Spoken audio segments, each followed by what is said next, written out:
Ang layunin lang, magalit ang taong bayan sa administrasyon at gusto nga nila magpalit na eh. Gusto nilang iupo na si Sara, wow. Or gusto nila talaga ay Duterte ang maghawak ng kapangyarihan at ibalik yung mga Duterte. Hindi naman pwede yun dahil ang eleksyon ay sa 2028 pa.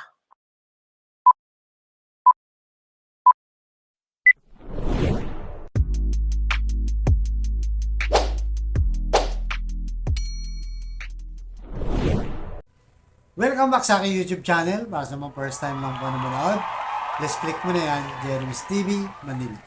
Anyway guys, wala nang bayad o libre lang, tulong mo na lang din sa kapwa mo. Alright? Thank you very much po. Sa topic natin po today's video, Mike Abe, di nakatiis, sumabog at galit na galit sa mga Duterte supporter.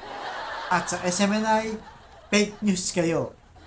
Yan ang matinding pasabog ngayon ni Mike Abe. So alam naman natin to si Mike Abe, dating empleyado ni Kibuloy na SMNI na kumalas na nung nag-away sila mismo ni Kibuloy dahil sa hindi parehong prinsipyo kay BBM.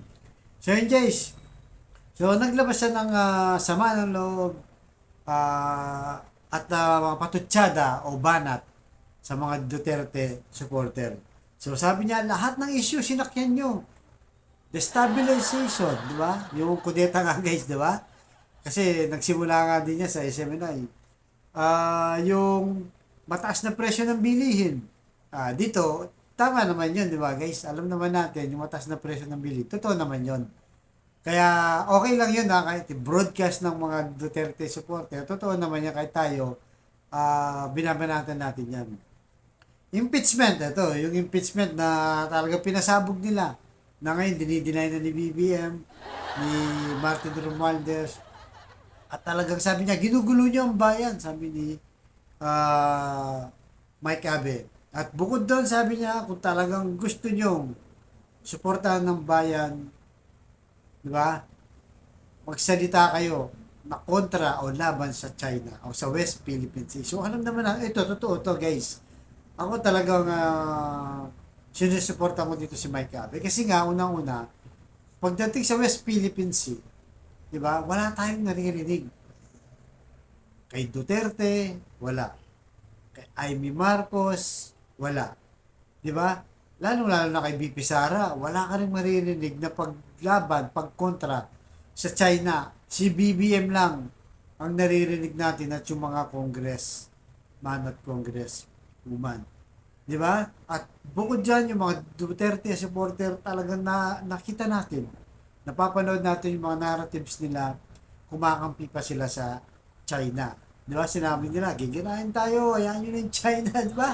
Kasi ganyan ang ginawa ni Duterte, pinabayaan lang ang China, kaya inabuso tayo, binuli, walang respeto sa atin, naagawan ng teritoryo. Kaya ngayon, lumabas lahat ang baho ng mga China. Kasi talagang ini-expose na ng Philippine Coast Guard anumang hakbang na ginagawa nilang water cannon, laser, pangbabangga, pangaharang, lahat yan. Na dati, nung panahon nga naman ni Digong, wala yan guys. Wala. So ito guys, panoorin muna natin yung video na mismo ni Mike Abe kung paano niya binanatan itong mga Duterte supporter at SMNI. Pasok, Mike Abe! Gustong-gusto nila magalit ang taong bayan kay Pangulong Marcos. Yan ang gusto nilang palabasin talaga. Hindi man niya aaminin, pero ganun ang laro. Alam niyo bakit? Kaya nga ang tanong ano kaya ang susunod na issue ng panggugulong gagawin ng DS, ng mga taga-suporta? Hindi naman po yan ang layunin ni Duterte, pero yung taga-suporta nila ang mas maingay at gustong-gusto nila magalit ang taong bayan sa administrasyon. Nagkakamali naman sila. Ano ba yung kanilang mga sinakyang issue na masama sa ekonomiya, masama sa demokrasya, masama sa magandang relasyon between President Marcos at Vice President Sara Duterte? Ano yon? Yung destabilization, sinakyan nila, pinaingay nila yan. Kahit na ilang beses nag-deny ang militar, kahit na itong channel na ito, Mike Abe Opinions, nagsabi rin tayong walang katotohanan yan. dahil ang military hindi magpapagamit sa mga politiko at ang military, police hindi magpapagamit tungkol lang sa pera. Kasi yung iba naman nagwawala dyan tungkol sa pera doon sa confidential fund. So ano sinabi ng PNP? Huwag nyo kaming gamitin, hindi kami magpapagamit sa mga politika or inyong political interest. So natahimik doon. Pero iningayan yan ng DS or DDS dahil gustong-gusto nilang magalit ang taong bayan sa administrasyon. Kabaliktaran lahat ang nangyari. Hindi po nangyari yun. Kasi ang mga Pilipino ay matitino na. Ayaw na ng mga Pilipino ng magugulo. Ang gusto ng mga Pilipino ay pagkakaisa, umunlad ang ating bansa. Okay? Yung issue ng mataas na mga bilihin. Okay? At kung ano pang issue, sinakyan din nila yan. Talagang lahat ng ikagagalit ng taong bayan, sinakyan ng mga DS. Ng mga taga-suporta nila. Ang layo nilang magalit ang taong bayan sa administrasyon at gusto nga nila magpalit na eh. Gusto nilang iupo na si Sara. Wow. Or gusto nila talaga ay Duterte ang maghawak ng kapangyarihan at ibalik yung mga Duterte. Hindi naman pwede yun. Dahil ang eleksyon ay sa 2028 pa. Kauumpisa pa lang ang Marcos administration. Okay? Yan. Issue ng destabilization, mataas na mga bilihin. Ang pangatlo ito. Ito yung pangatlo, impeachment. Nagsalita na ang lahat. Mga congressman nagsalita na walang impeachment na pinag-uusapan. The Speaker of the House nagsabi walang impeachment na pag-uusapan kami. Ang Pangulong Marcos sinabi niya wala rin yan. Pero pinalutang, pinalaki ng DS, DDS ang isyong ito. Ginagalit ang taong bayan para kumampi kay Duterte, para kumampi sa mga Duterte, para kumampi sa kanila. Hindi rin nagtagumpay kasi hindi nga totoo. Fake news nga ang impeachment. Chismis lang yan nung Eric, yung dating commander ng NPA na nandiyan sa SMNA ngayon. Yan yung nanaginip, bangungot, nung magising, ini-expose niya doon sa kanyang programa, akala kakagatin ng tao. Fake news. Fake news. Kasi sabi ni Congressman Erwin Tulfo, lahat ng mga meeting kasama siya, walang ni isang napag-usapan sa impeachment. Walang nag-file ng impeachment. Bangungot lang yan ng pinanggalingan. Pinanggalingan SMNI. Kadalasan sa SMNI po nang gagaling ang mga intriga at mga panggagalit ng mga DS sa taong bayan. Sila yung nagki-create ng gulo. Sila yung nagki-create ng mga intriga para magalit ang taong bayan. Hindi naman ho kinakagat ng taong bayan. Kaya walang nangyayari. Ngayon, nagsalita ng Pangulo doon sa Hawaii, di ba? Nagsalita sa harap ng media. Wala yung impeachment na yan. Hindi yan totoo. Tsaka hindi naman kailangan. May tiwala. Ganitong kasimple lang. Kung totoong merong impeachment, sa tingin nyo ipagkakatiwala ni Pangulong Marcos ang kapangyarihan kay Vice President Duterte bilang caretaker ng bansa pag wala siya? Natural hindi. Bakit mo pagkakatiwalaan yung gusto mong i-impeach? Hindi nga eh. Wala ngang impeachment eh. Maganda ang relasyon ni Pangulong Marcos kay Vice President Duterte. Yung mga supporters lang ni Duterte ang atat na magpalit ng administrasyon. Atat na wasakin, sirain ang kasalukuyang gobyerno. Yan ang nakakalungkot. Ilan na yan? Ilan na sunod-sunod na yan? Pero wala hong nangyari. Wala effect. Sila lang ho nagbulahan, nag-speculate, nag-intriga, pero hindi sinundan ng taong bayan. Dahil ang taong bayan, inuulit ko, matatalino na. Ito na lang siguro ang request ko sa kanila.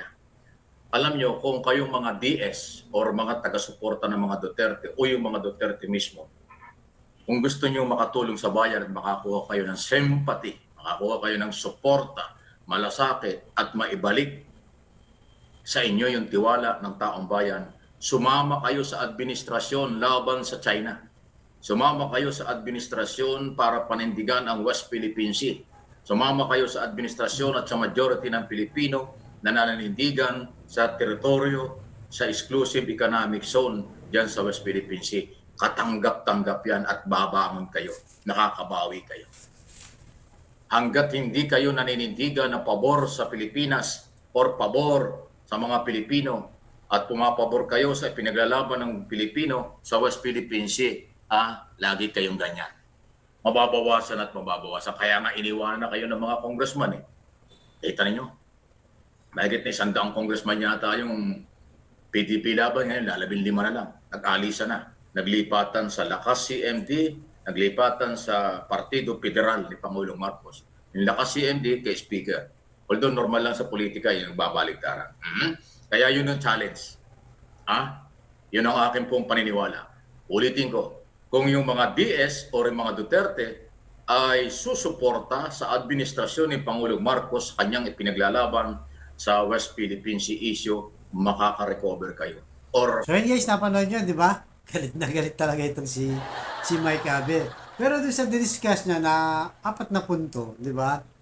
Ang iba dyan, hindi natin sinasangayunan. Meron din naman tayo sinasangayunan. So yung number 1 na sinasabi yun, destabilization, na sinakyan ng mga Duterte supporter na nanggugulo sa bayan, di ba? Pinapalabas nila na talaga may destabilization, magkakaroon ng kudeta. So tayo guys, di natin gusto to, yung destabilization. Ayaw natin bumagsak ang gobyerno ni Marcos. Bagamat hindi natin sa sinuportahan na nung tumakbo siya, hindi natin yung binoto guys. Siyempre, gobyerno na natin to, nanalo na siya, di ba? So, ayaw natin na bumagsak kasi lahat tayo dyan apektado. Pag bumagsak ang gobyerno, damay tayong lahat dyan. Tapos yung pangalawa naman sinabi niya, mataas na presyo ng bilihin. Di ba? Sinisiraan daw si BBM.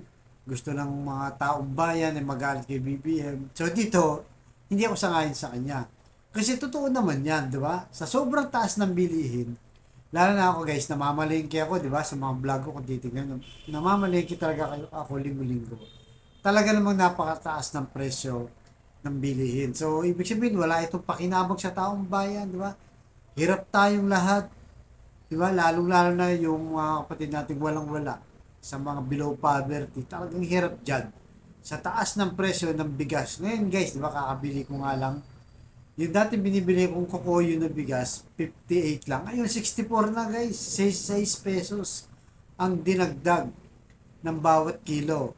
Bigas pa lang yon. Pero sa mga kanina, narinig ko na yung sibuyas, 200 na kilo. Pataas na naman. Puhunan pa daw, sabi nung nagtitinda. So, ibig sabihin, nasa 300 na yan. Pag binenta na nila sa iba. Suki ko siya guys. So, ayun guys. So, ito, dahil walang tulong to, kailangan nating i-call out ang gobyerno ni BBM. Kailangan talaga may gawin sila dito kasi nakakaawa yung mga kapatid nating walang-wala talaga guys. Kahit tayo nasa middle class, talaga medyo nagtitipid din tayo dahil talaga namang mataas. Gulay, karne, isda, lahat na. Totoo yun. Kaya patingin ko, hindi naman yung paninira. Mas maganda yung i-broadcast ng i-broadcast para namang umaksyon talaga yung gobyerno na makita natin. Yung impeachment, ito. Yung impeachment, hindi rin tayo sangayon dyan kasi tingin natin masyado pang maaga at kailangan talagang makakita muna ng ng ebidensya na talagang hindi nakarapat dapat itong si Inday Sara. Bagamat ang controversial na 125 billion na confidential fund niya at yung 650 million na tinanggal, talaga namang hindi tayo sangayon doon dahil walang pakinabang ang taong bayan. Siya lang ang nakakaalam yan. Mas maganda pa yung talagang nilagay niya lang sa Philippine Coast Guard. Nakikita natin, meron tayong patrol vessel at kung ano pa mga gamit na kailangan ng Philippine Coast Guard. So, yun na nga, yung West Philippine Sea, yan, sangayon tayo may kabe dyan. Kasi nga naman, wala talagang nilalabas na statement itong si Digong, di ba? Nakita natin yan, pumunta pa yan ng China, di ba? Pinasyal na pa si Xi Jinping. Tapos pagbalik dito, binator kanon na yung ating Philippine Coast Guard. Si BP Sara, wala ka rin maririnig kay Inday Sara, guys. Na statement na kinukundi na ang ginagawa ng China. Kundi bumabati pa siya, guys, na Xing Chang Chung pagbati sa China. Si Amy Marcos, ganun, di wala ka rin maririnig. Kay BBM, at least nakikita natin na tama yung stand niya, di ba? Na kumampi tayo sa US, sa mga allies natin dahil ito yung mga tutulong sa atin.